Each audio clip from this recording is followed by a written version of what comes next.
This is Governor Larry Hogan, and I don't always have time to listen to podcasts, but I do enjoy listening to the Maryland Crabs podcast. Live from a grungy kitchen table located in Annapolis, Maryland's scenic and historic capital, it's the Maryland Crabs podcast.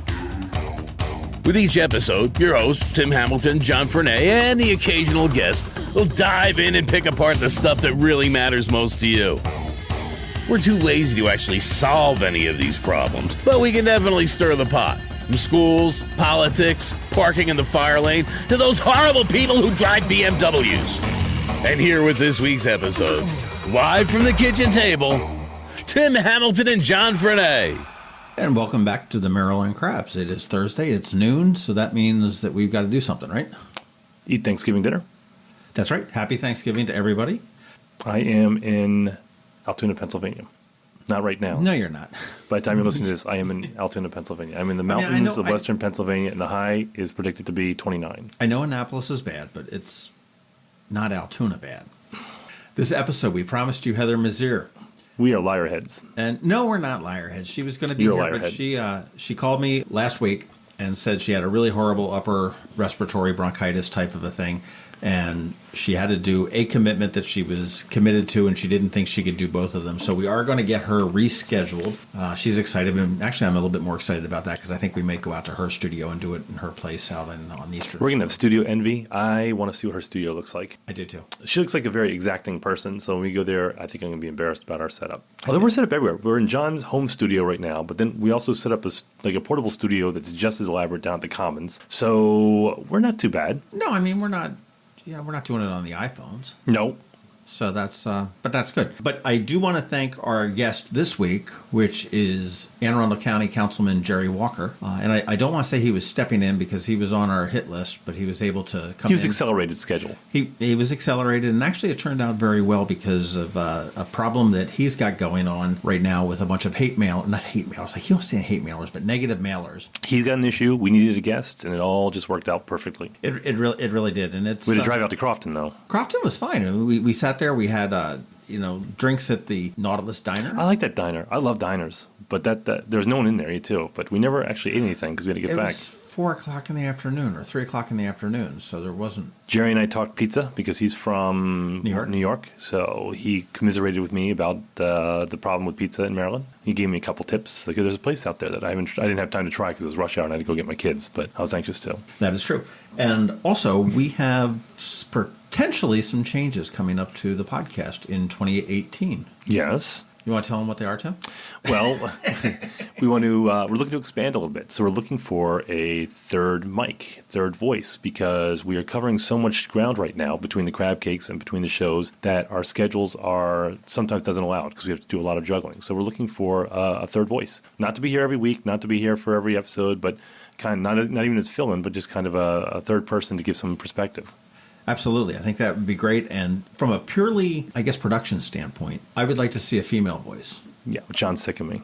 Well, I think it's confusing that if you have two male voices and you throw in another male voice, then you're sort of thinking like, well, was that Sean? Was that, who was that? Tim? Was that John? Was that?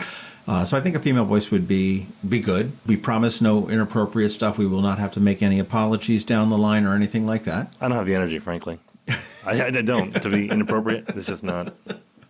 It's not because I'm a gentleman. It's just because I'm kind of tired. It could be. But if you are interested in that, if you know somebody that might be interested, it'd be somebody that would be kind of into the, what's going on in Maryland, just sort of in tune with that. Maybe it's politics. Maybe it's just different issues. Not entirely centric to Annapolis, because we do want to expand out into other parts of the state as well. So, but if you just sort of have a thought that it might be something fun, something new to learn, the pay totally sucks. Yeah, but the benefits suck too. No, but the perks are none. Yeah, they suck too. Sometimes we do drinking ones. You know what? Here, you want the perks? Mm-hmm. I was at the Moose Lodge for Free Range Improv on Saturday night, and I had a Moose member come up to me and punch you and say, "Hey, you and Tim did a great job on the elections." Oh. So there was a perk. There was a perk. And actually, this is a genuine thing, because you didn't tell me this stuff. Yeah, no, this was genuine. It was funny. We went to the Moose Lodge, and we thought Free Range Improv said there was going to be food there to buy. And we got there, and the food was all gone. Apparently, they served the food to the moose first. Oh. So there was nothing, and we watched the Free Range Improv, which is a hysterical show, but it was... I've seen them before. They are funny. Yeah, and but boy, by the time they were done, man, we were hangry. And we had like 6 of us, and we're like, okay, let's go to Ram's Head real quick. Yeah, so we shot up to Roadhouse and got some burgers and quesadillas. Their chicken quesadillas are good up there, too. So if you join the Maryland Crabs team, you too can get random compliments at Moose Lodges and Elk Lodges and Water Buffalo Lodges and all those things. That's true. But seriously, if you are interested, or if you know somebody that's interested, have them get in touch with us. You can tap us out on email at info@themarylandcrabs.com. You could probably tweet us and stuff like that, which would be the MD Crabs Podcast. And if you're not interested, just make sure you're telling all your friends about us and pimping us out on Apple Podcasts and Google Play and everything else, so everybody knows where we are, and share the great work that we do. Yeah, we have a lot of lines in the water too. We have a lot of emails out to Maryland celebrities and Maryland personalities, and sometimes they get back to us, and oftentimes they don't. Sometimes they say maybe. Other times they give you a hard no. I've got my second no from John Waters' assistant, but she seems to be weakening, so I'm going to keep working on that one. No restraining orders yet? Not yet. Well, I'm a gentleman about it. I'm very... I try to be funny about it. That's very good. Well, I'll tell you what. Why don't we take a quick break? We'll come back in. We'll get into it with Anne Arundel County Councilman for District 7, whether it's Main Street, your street, or any street in the county that we all live in and love and call Anne Arundel, it's a special place. But part of living here is having a bank that provides what you need when you need it. So when your plans and dreams call for a bank, turn to us, your neighbor. We're Severn Bank, supporting the community that supports us. I'm Alan Hyatt, chairman of Severn Bank, and it's our honor to be the bank that serves the people of Anne Arundel County. One thing that we never forget is that as a member of this community, it's our responsibility to be committed to helping you and our county thrive. Like you, we live here, we work here, and we play here. Severn Bank, we're here with you. Online at severnbank.com. Member FDIC, Equal Housing Lender. Severn Bank is a trade name used by Severn Savings Bank. We are here at the Nautilus Diner in Crofton with Councilman for Anne Arundel County, Jerry Walker. How are you today? I'm doing great. You just got done with your shovel down at Crofton High School. I did. Very great, awesome moment for Crofton. Oh, that is your day job, that you're a construction worker? Oh, yeah, no. Yeah, quick put on the bow tie and get the shovel in.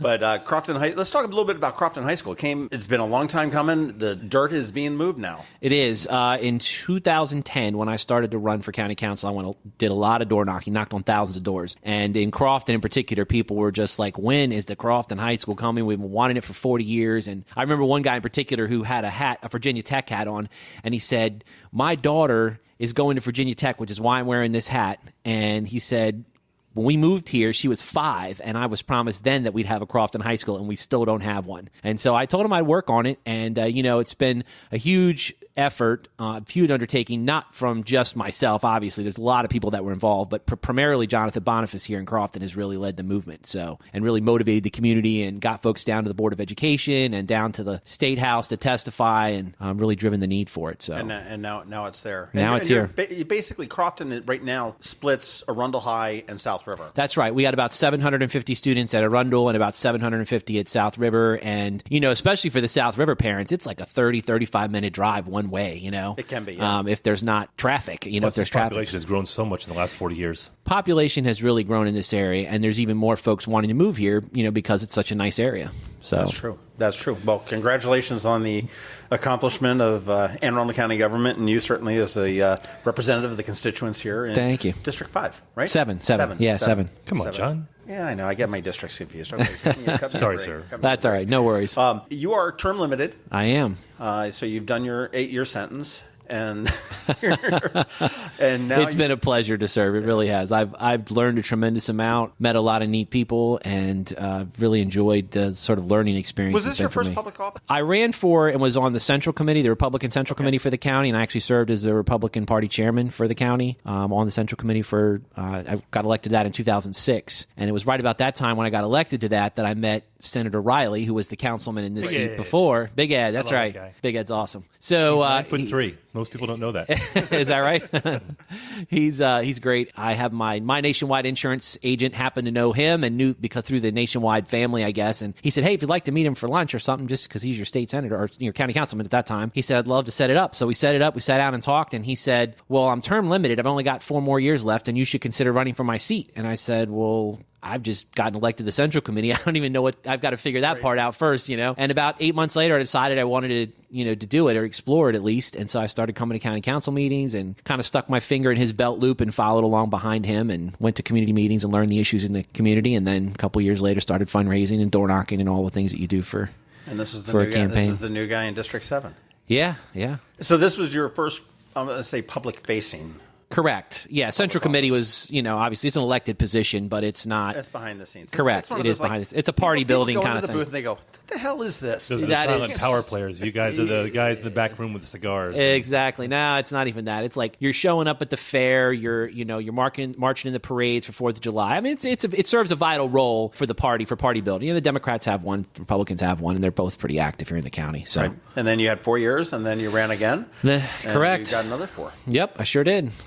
So. Well, congratulations. And you are on to District 33 in the House of Delegates. State delegate. That is the goal. That's the plan. And right now that's Mike Malone, Tony McConkey, Correct. Sid Saab. Correct. That's right. You got it. Right. Yep. It's a 3-member district. It used to be before the 2010 redistricting. It was a split district. There was 2 members, and then up here, and then 1 member to the south. Bob Costa was the right. Okay. And then they moved the lines around in 2010, and it's a 3-member district now. So, who are you looking to bounce?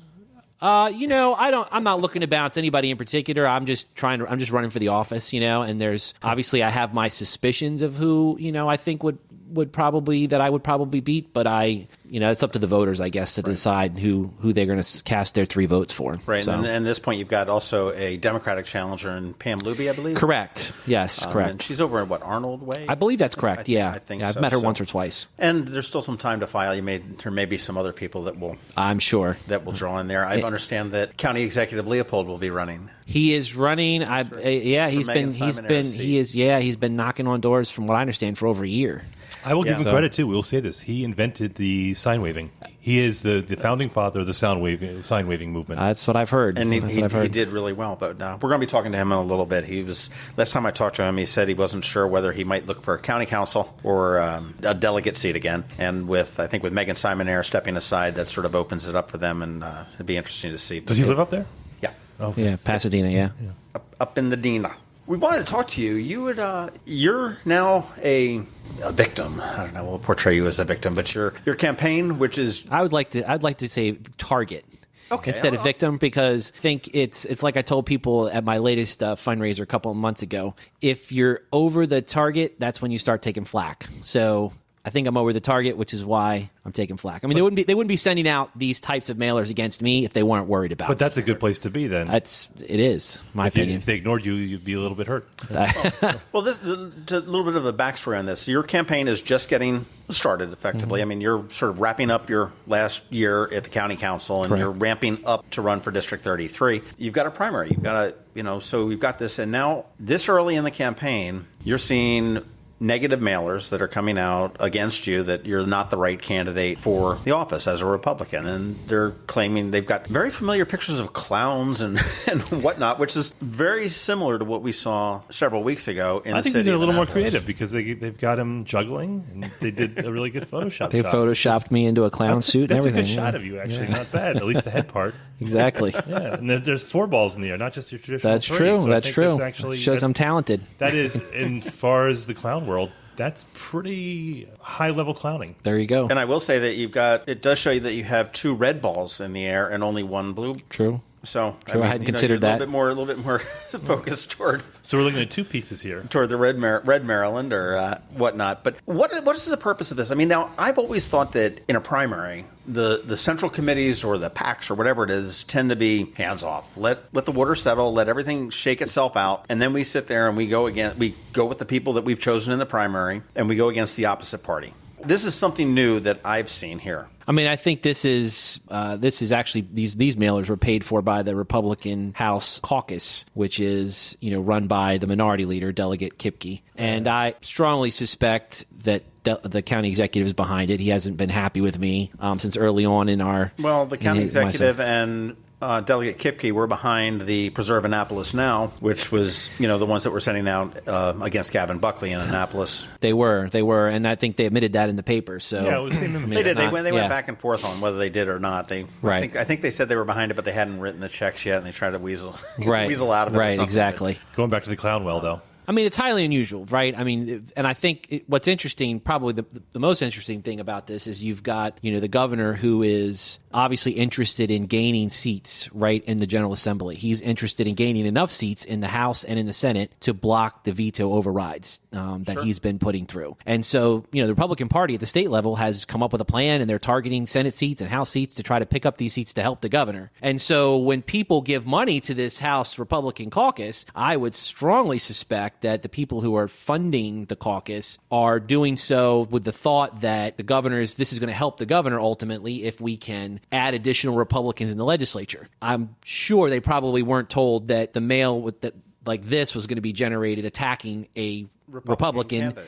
And not just a Republican candidate, but a sitting Republican elected official, too. I mean, I've been in this role for 7 years, and it's not like some newbie to the county doesn't have Republican credentials. I think I have them. No, without a doubt you have. And I mean, it appears to be protecting the three. Well, and that's, I think, been their talking points to this point. When I reached out to Delegate Kipke in a text message and asked him if he was behind us, because I assumed he was because he's the leader of the pack, he said his response was basically that he and the leadership support the sitting 3 delegates, which is extremely interesting, obviously, given the fact that, one of the delegates is appointed, right? Mr. Malone is appointed. Right. And Delegate McConkey in particular is interesting he's had because... all sorts of problems with the real estate license. He's been censured and everything else there as well. And he owes the state thousands of dollars in fines still that he's not paid off. And he's I don't think... disbarred, lost his real estate license. He's got issues. But, I mean, I remember at the 4th of July parade, Tony McConkey was, marching in the parade with his yellow T-shirts, and I felt bad for him because there was like this contingency at the foot of Main Street screaming, "Hey, Tony, have you kicked any old ladies out of their house lately?" And they were just chanting it. I felt really bad for him because it was certainly inappropriate and not the right place to do it. But again, aside from some of the votes that you may have cast in the county council that the county executive did not agree with, or perhaps Delegate Kipke did not agree with, there's been nothing. I mean, you were the chairman of the council during the time when you had the transition from John Leopold to Lauren Newman, I believe. That's correct. You've led the county as chairman. You've served twice through some pretty tumultuous times and issues. Yep. Admirably so. There haven't been too many problems that I've been any that I've heard. No, and going back to the voting thing, I think that's what one of the things they keep hammering, that somehow I'm voting with the Democrats all the time. When in fact, if you look at the county executive's legislation, all the bills that the county executive has sent down, I have voted either for his legislation or with another Republican against the legislation 97% of the time.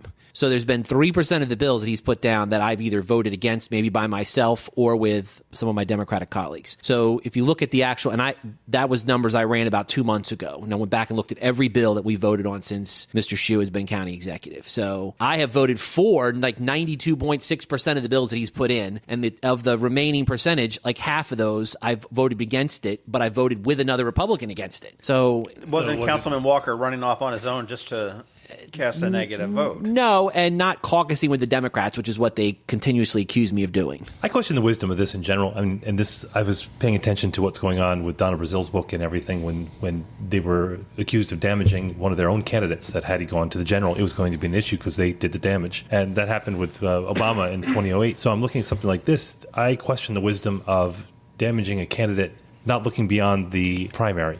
That all of a sudden, you're carried through the primary and you're in the general, then they have a narrative that they built up that you're saying is not based on facts, on voting records, that all of a sudden, that seems very short-sighted to me when you're trying to claim the House, and that seems very difficult to rationalize. I agree. I mean, I couldn't agree more. And the other thing is, really, if you think about it, if you're a sitting delegate, too, if they're willing to do this against a Republican who's running, what happens if you're a delegate in the state legislature and they decide, well, you're not on the team? And all of a sudden, they're using funds to try to take you out, in a primary. So, I mean, this sort of sets a dangerous precedent, I think, because to my knowledge, and I've talked to former members of the legislature and even some of the current ones, and nobody can recall that this has ever happened like this before. Well, on the surface, if they're looking to protect Michael Malone, Tony McConkey, and Sib Saab, on a 3-seat position, and you've got a Democrat that's actively running, she's strongly running, I'm going to say undoubtedly probably has the support of all of the surge and the offshoots of the Women's March. I don't know her qualifications per se to be a delegate, but I would certainly think that her support is fairly strong.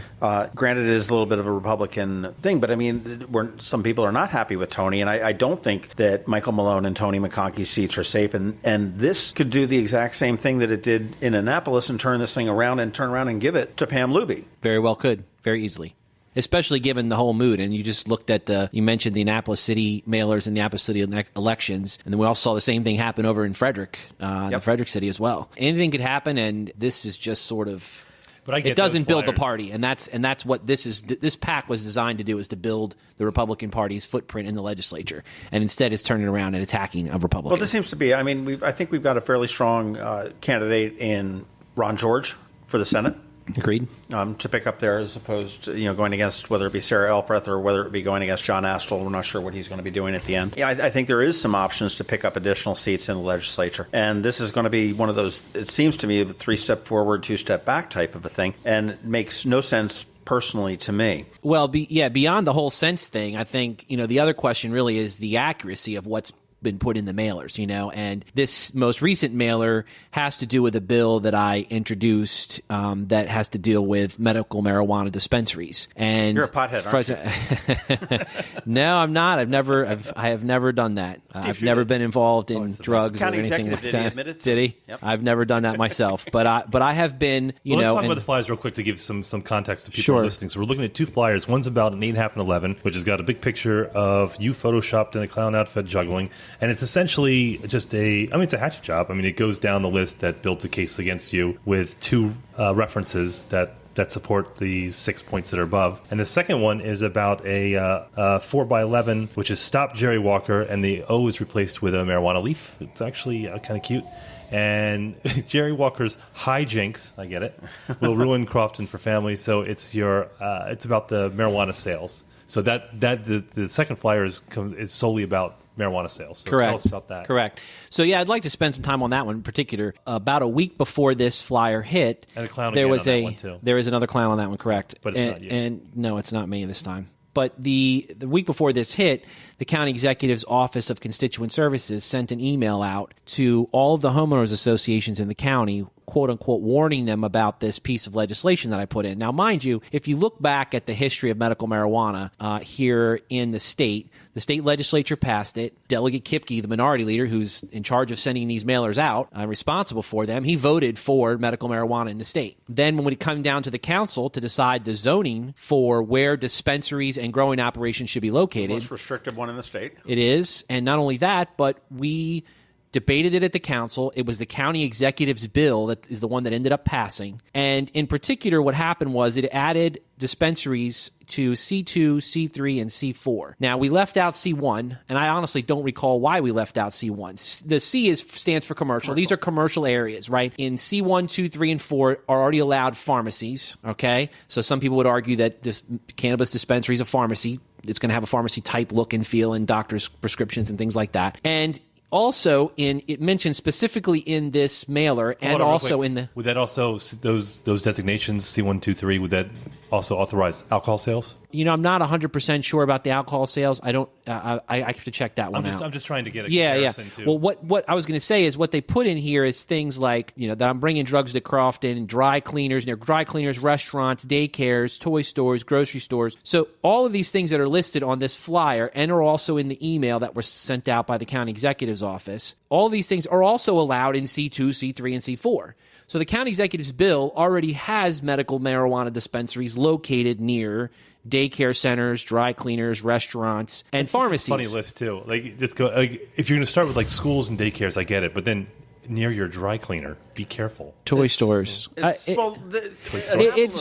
got one going in just on the county line, right with the county city, and it is within, as the crow flies, some feet of a school. And I know that the city council pitched a fit on that, and the county basically said, well, no, it is what it is, and, we've got to go with it. Yeah. Well, I mean, the thing that is the worst about this is if you just look at this particular flyer. Now, this one was mailed to Crofton, and it shows a map on the one side, and it has 5 different locations, and each location that's identified has a little marijuana leaf on it. And it says that I want to bring 5 of these. It doesn't say medical marijuana. It says marijuana dispensaries, and the email calls them retail marijuana shops to Crofton. They mailed a similar mailer that was customized to the Crownsville, Millersville, and Gambrels residents that are in District 33. They mailed another one to Severna Park. They mailed another one to Cape St. Clair and St. Margaret's area. Each one has its own customized map with its own number of dispensaries. And so this one has 5. The Severna Park one, I think, has 10. The one in Crownsville, Millersville, Gambrels has 7. The one down in the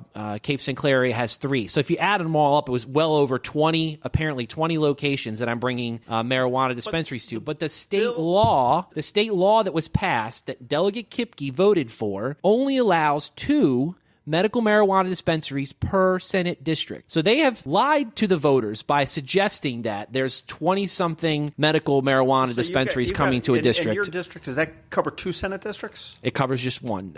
So there's, for every Senate district, there's 3 delegates, right? So the state senator for our district is District 33 is Ed Riley, right. And then the 3 delegates are underneath him. So okay. I'm running for one of those 3 delegate spots. So that all those cities that I just mentioned, when you add up cumulatively all of the medical marijuana dispensaries they're suggesting that I'm bringing to their area, the reality is the state law only allows 2 in the whole Senate district, and the state only licensed 1. They only accepted 1 license, and there's only 1 applicant moving forward. Look at that, there's 2 within a block of each other. Yeah, well, that's maybe that's down into the details that maybe is too much, but I think, my point is that this is misleading the voters. It's misleading the voters to suggest that I am bringing pot shops, for lack of better terms, first of all, you don't bring them. Whoever the market is going to bring them. They're regulated by law. Correct. By the county council. And as you say, it's 2 per Senate district. So between Crofton, Davidsonville?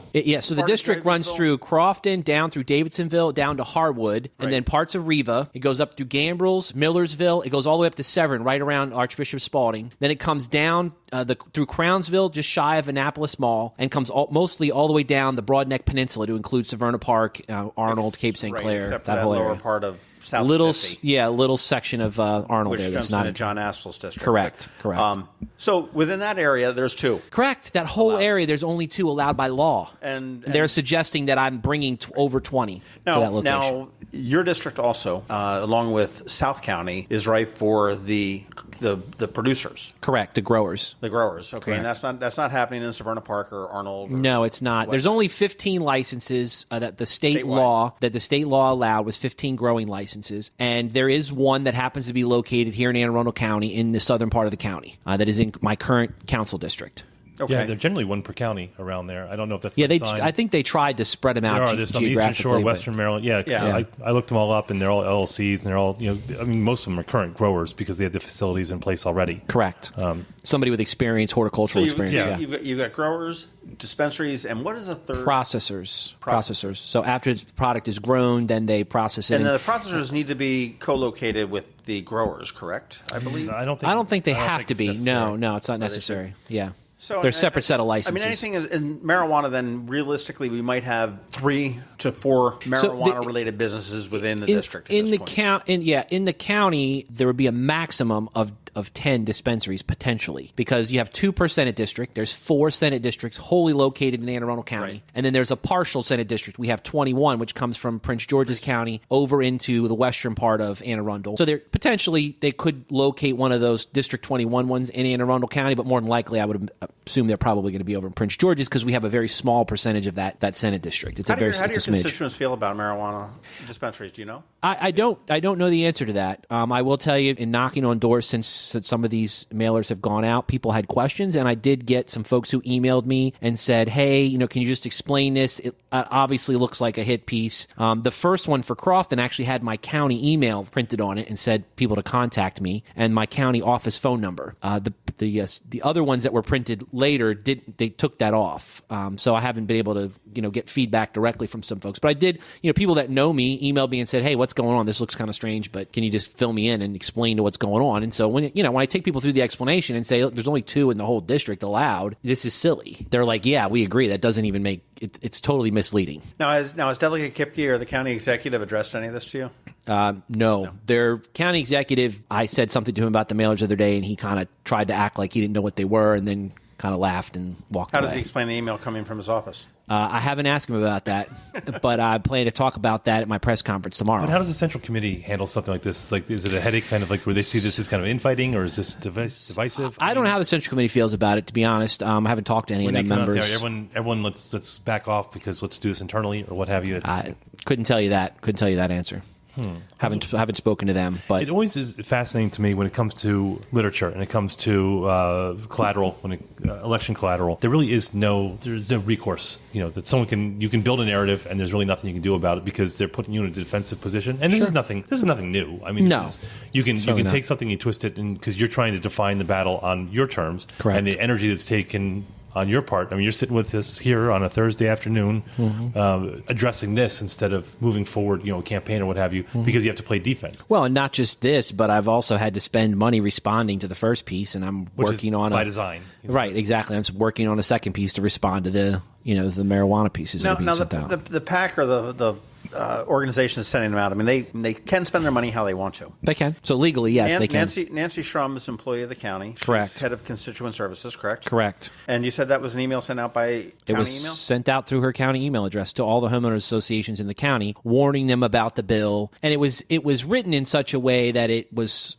sort of like, oh, this is just informational, and if you'd like to come down, if you'd like to contact all the council members, here's all their names and addresses. But it was written in such a way, in my opinion, as to do the same thing this mailer was designed to do, and that is to scare people into reacting to it, which a number of folks did in emailing me and calling me. But when I explained to them what was going on, then obviously they calmed down, and I ended up actually withdrawing the bill, and it had nothing to do with the emails that was sent out. I had introduced the bill specifically because there was, the state has given all the dispensary licenses a deadline to find a location and be in that location or be moving toward being in that location by the end of this year. And so we had one dispensary that was trying to find a location in District 32, and they were not been successful in locating it. And so they found a property that was a C1 property that they felt like would work. And they came to me and said, look, do you recall why it wasn't added in? C1 is commercial, very similar to the C2, 3, and 4. Why can't we just put that in? And I said, that makes sense. Sure, no problem. Put the bill in. Then subsequent to it being put in, they contacted me again and said, never mind, we're sorry, we found a C2 property that's going to work. So we didn't need it, so I pulled it back. It just sort of dawned on me that this is all water over the dam. Okay, you're running for District 33. Correct. Your time here at the county is done, lame duck, whatever you want to call it. I mean, you're a short-termer, senioritis. Last year on the council. I'm actually going to miss it. I love council. You're on the way out. The law has passed in Maryland. It has. We are in the process of establishing growers, establishing processors,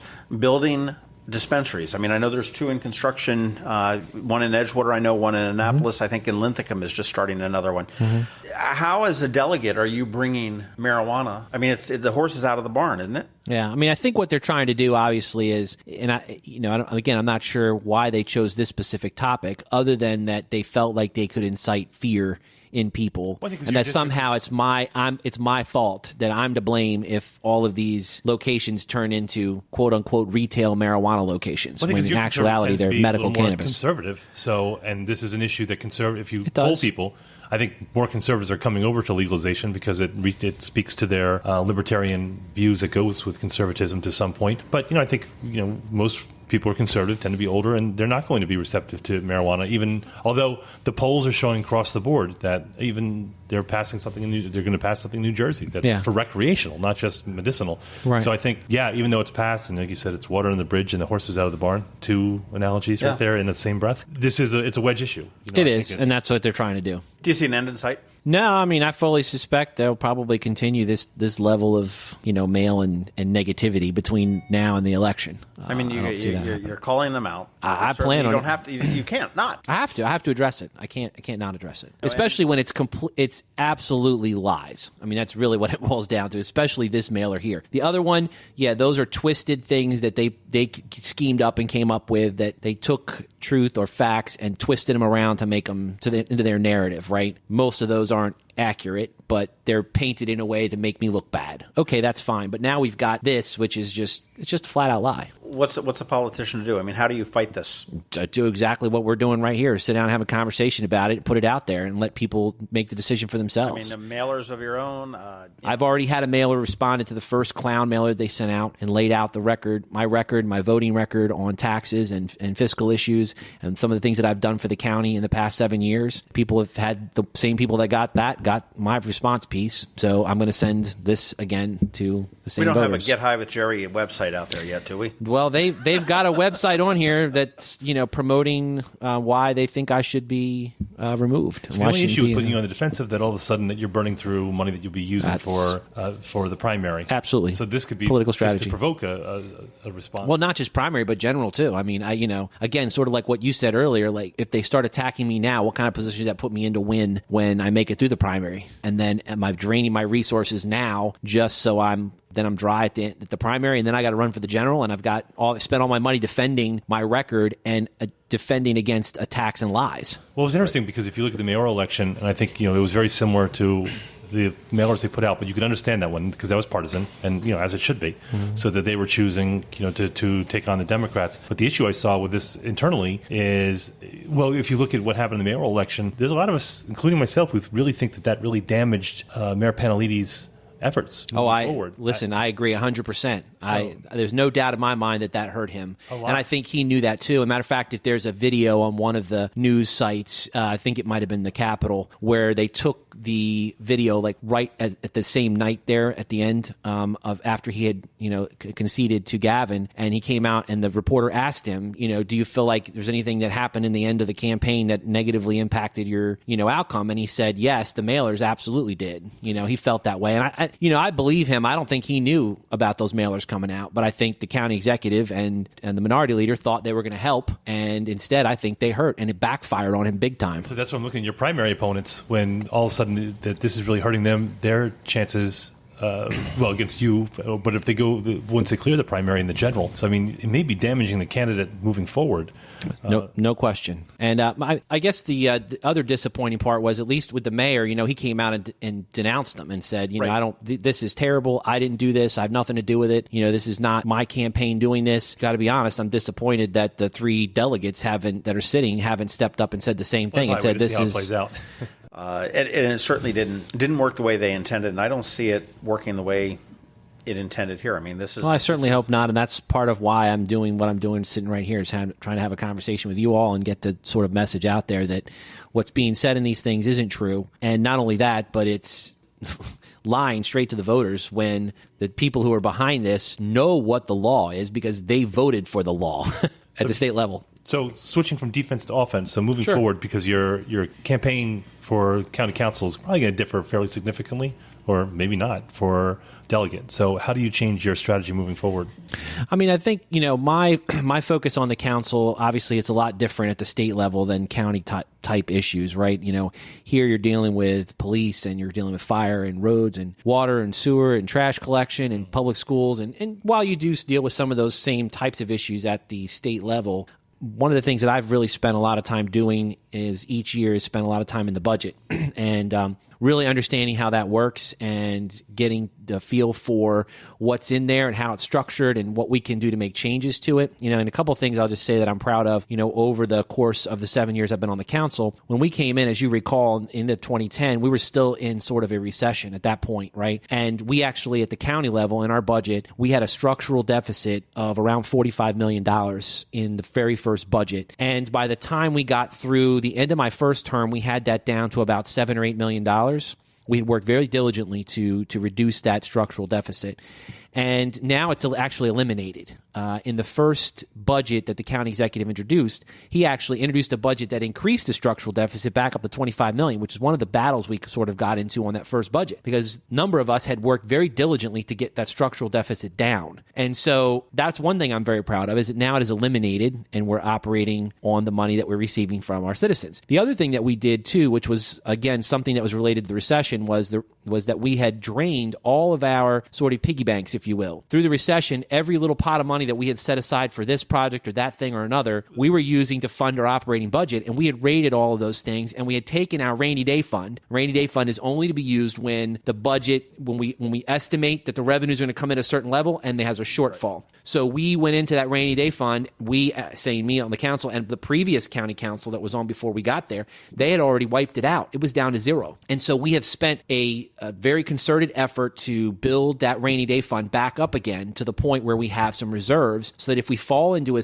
recession again, that we have backup funding to help the county continue to operate. And so those two things are two of the things that I'm most proud of. The other big financial issue that I was focused on and actually worked with a number of my colleagues, Mr. Ladd and Mr. Benoit both, was on the healthcare liability that was sitting out there. We had a $1.2 billion retiree healthcare liability, and we cut that in half based on a piece of legislation that we put in while Ms. Newman was in office. And it took us a year to develop that. We worked every week. We met with the administration, members of the unions, members of the non-represented employees, and we sat around a table and worked through those issues. And it was especially tough because, as you all know, that was part of the Obamacare, Affordable Care Act, a lot of the things that were coming down and the costs were continuing to rise on us. And we had set up years ago, I say we, the county had set up years ago, a system where if you worked for the county for 5 years, you had 80% coverage of your health care when you retired. So somebody could come in at 19, work 5 years, get out at 24, go have a job wherever they wanted to. And when they retired, and then when they retired at 65, they had 80% of their health care coverage. That was unsustainable. And so we worked very diligently on that and saved the taxpayers hundreds of millions of dollars. Those are types of things that I, enjoy working on,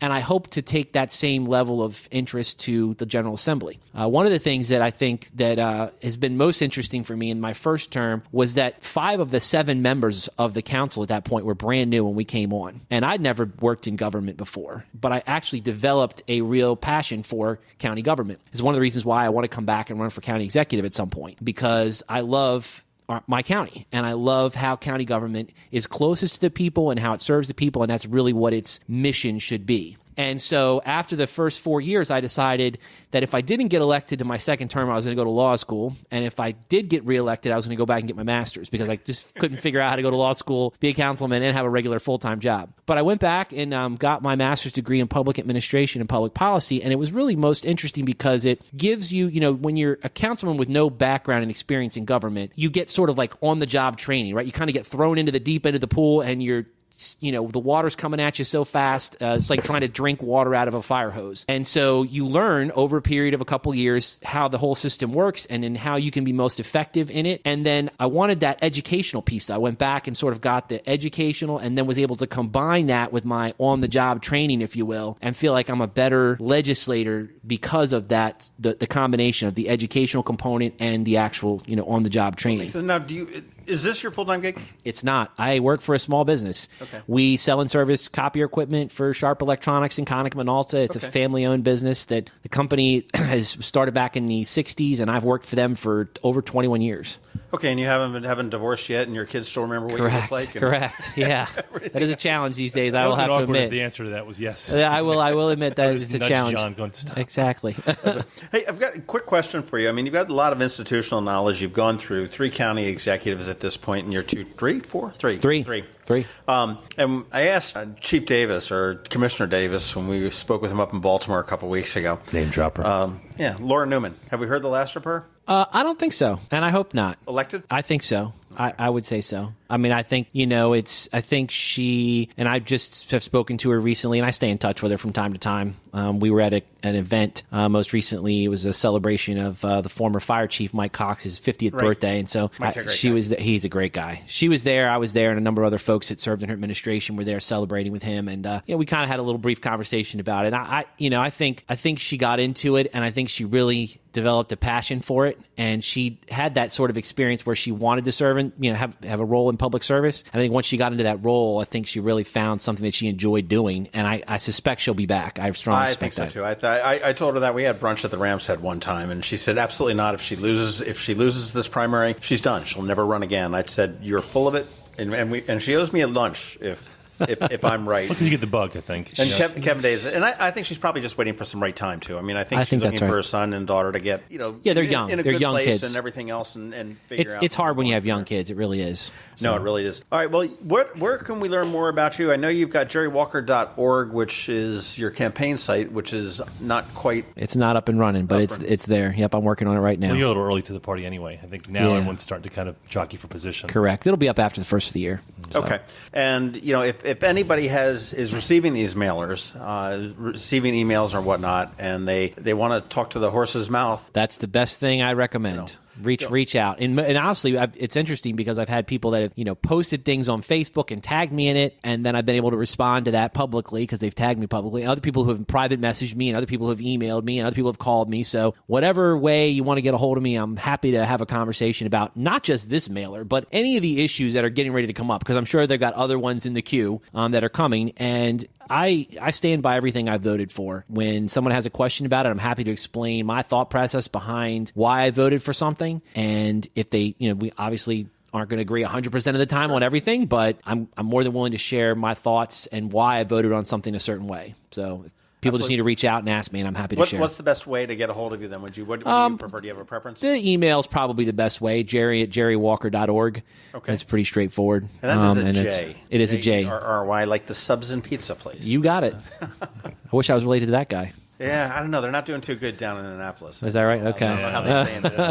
It's always pretty quiet there. Anne Arundel County Councilman for District 7, Jerry Walker, thank you very much for your time here at the Nautilus Diner in lovely Crofton. My pleasure. And I'm excited. One last thing. I'm really excited, and I don't come up here that often, but the money that Hogan has put in for the improvements on this corridor, because I listen to everybody down in Annapolis bitch about Forest Drive. I'm like, my orthopedist was right up here, and I said, you just come up here.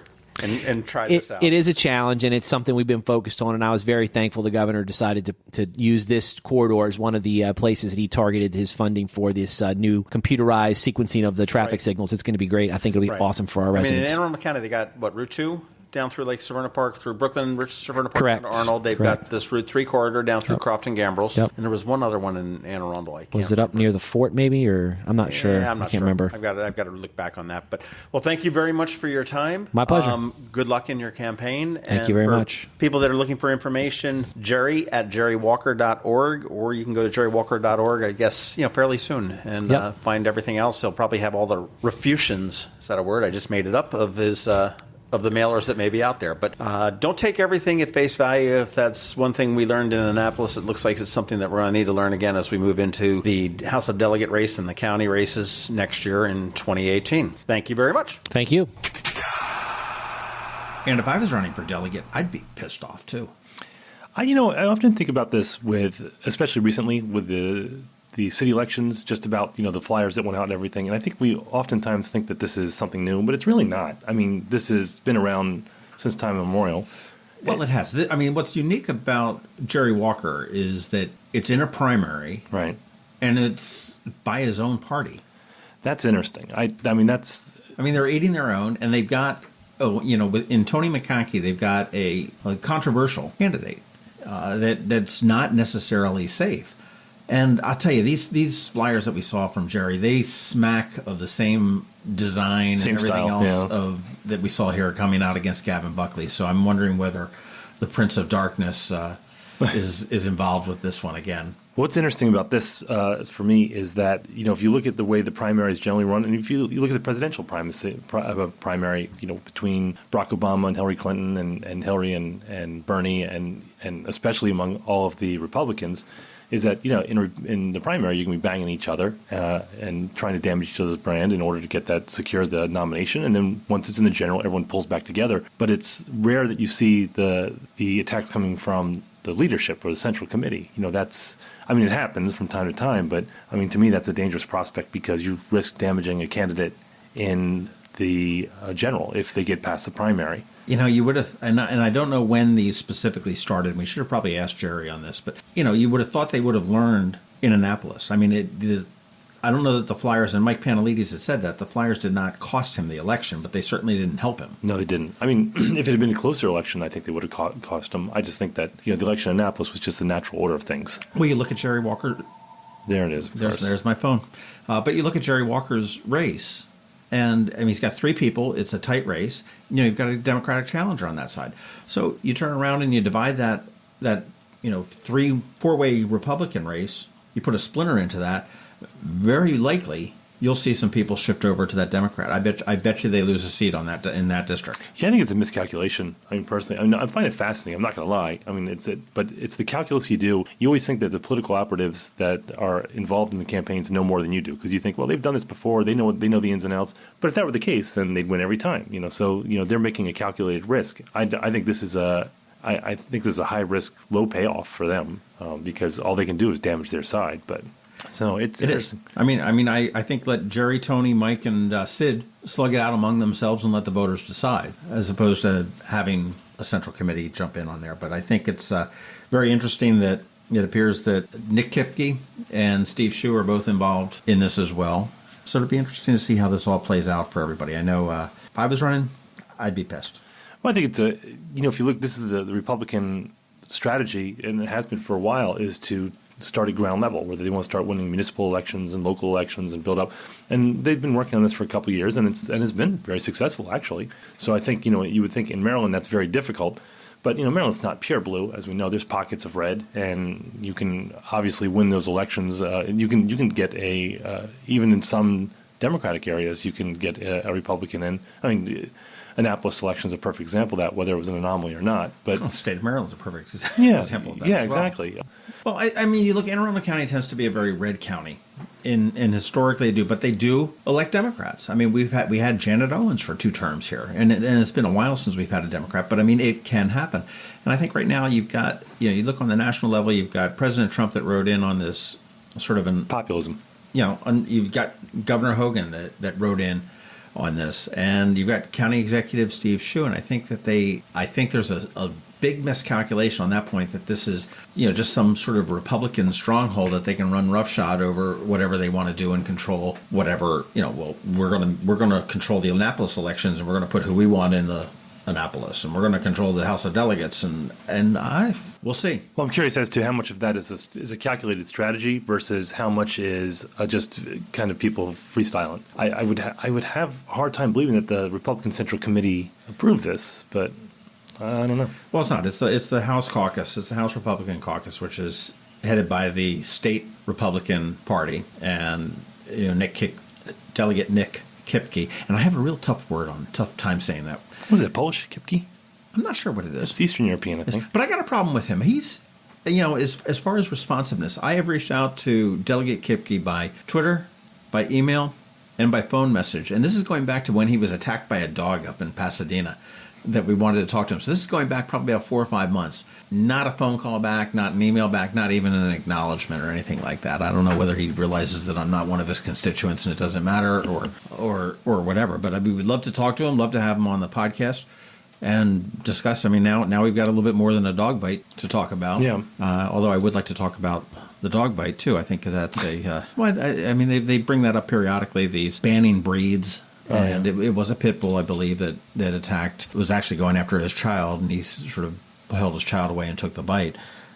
So I would love to talk to him. So if he's hearing this, or if anybody that's sitting in there having lunch with him listening to this, say, hey, Nick, give us a call. We'd love to talk to you. Anyway, speaking of politicians, next week we have... Former politician. So we have a good friend. He's our good friend, both of us, Jared Lippman, who is Ward 5 Alderman in the city of Annapolis. And the reason we're having him on is going to be a little bit of a different perspective. We're going to have him on not so much to talk about the legislative accomplishments and all. Yeah, we're going to shut him down. I want to shut him down if he goes, well, we did the forest council. No. We want to know what it's like behind the curtain, what it's like to be an elected official. He's a regular guy. He ran. He won. He was... he didn't run. He got appointed. Then ran. And then won. And by all accounts, a very popular, very successful legislator. With zero experience going into it. Right. So, he cranked out a ton of legislation while he was in there. Very active. He was not a wallflower. But we want to know what it's like behind the scenes, what it's like getting elected, what it's like running, what it's like, your first meeting. I think the interesting thing about this one will be is that we've got so many people that have, since the election of President Trump, have become interested in running for office without any experience. We've got them running on the city council. We had several people that have won office that have had no experience. We look at the county council coming up next year. You look at the House of Delegates and the Senate that's running up next year. All these people that have had no experience in the political circle. And I think this would be a real good, insight into what to expect. How do you run a campaign? How do you navigate that first year in office? How do you work when your mayor is of a different party and a totally different belief system, if you will? Well, it even boils down to more than that, because a lot of the podcasts I listen to right now, they're political, obviously, but they're saying, hey, run for office, run for municipality, run for your county, just get out there and run for office. And I thought, well, great, but I wouldn't know how to write legislation. I wouldn't know, how the mechanics behind a meeting goes beyond Robert's Rules of Order, and how a budget. We know this stuff from the outside, but once you get in, how do you learn all that stuff? That's got to be a pretty big learning curve. And I always thought, man, I could run, but could I actually do it? And then you say there's other people who do it who with no experience. Well, you do. You get look all the way up to the president. He's never run a government before, so it'll be very interesting. I think I'm looking forward to hearing from him and seeing what that goes. But before we get to Alderman Littman, we need to get through Thanksgiving. Yeah, which is now. No, and we just wanted to say a very happy Thanksgiving to everybody that's listening. Thank you all for listening. Thank you for sticking with us for this. We're almost, how many episodes have we got? We're coming up close to 100 episodes, I think. Well, you add up all the crab cakes and everything, we got a ton, but that's kind of cheating. But so we'd be at, I don't know. We're like 65, 67, so we're close. But thank you for sticking us around. I appreciate that. Yeah, Jim appreciates we know that. some are better than others. We're not idiots. We are, but it's. Which was the worst one? Well, there was that one for election night we didn't air because we thought that would go a whole different way, but then all of a sudden we thought it'd be an all-night affair, and then all of a sudden they're like, and Gavin won. So that never aired, and it kind of sucked. Right. So I'm glad it didn't. The one that I liked the best so far, and I'm not saying this because pissing me off, but it was the one I did with Ted Levitt, and you weren't able to make that one. And I just... Which is why we're looking for a third mic. Yeah, I really enjoyed that. I enjoyed the insight and the unvarnished conversation that we had there. I like the people who totally get it. There's sometimes you'll hear someone come on and they think it's like a radio show and they're stiff and formal. You can never get them to kind of completely relax. And there's some people who just totally get it right off the bat. Wes Adams was certainly like that. Peter Franchot, Alex Pline. Certainly Governor Hogan. These were all people that just knew we were just hanging out and it wasn't anything too serious. But those are the fun ones. I agree. So, and that's what we're thankful for. So, boy, isn't that like a tug at your heart moment there? That's what we're thankful for. I teared up a little. Listeners. Yeah, I feel like those women on Saturday Night Live. Thanksgiving anyhow, so we have Alderman Jared Littman, former Alderman Jared. Well, I guess he's currently. When will that air? That will air. Actually, that will air the day that he is unaldermaned. So we're looking to that, and make sure that you follow us for all the places. Our website is themarylandcrabs.com. The Twitter is MD Crabs Podcast. Facebook, we've got the Maryland Crabs Podcast. We've got a page and a group. Email, if you want to join us, that would be great. And it's not just one person. We could even probably take a couple people to do it, as we do. Shoot us an email at info@themarylandcrabs.com. You can call Tim at home. He prefers 2:30 a.m. His number is 443. Actually, I am up at 2:30, so that's when everyone calls me, so it's not a big deal. But yeah, no, if you're interested, give us a shout. Stay tuned. And again, thank you very much to Jerry Walker for coming on such short notice. And I look forward to talking with Jared Littman in a little bit. And I look forward to leaving Altoona. This has been the Maryland Crabs Podcast with Tim Hamilton and John Fernay. Sure to follow them in all the regular places, Facebook, Twitter, YouTube, and online at themarylandcrabs.com. Take a moment to rate us on iTunes. Now, get the hell out of my kitchen. Seriously, go! You're still here? It's over.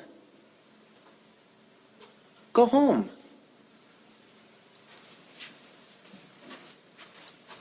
Go.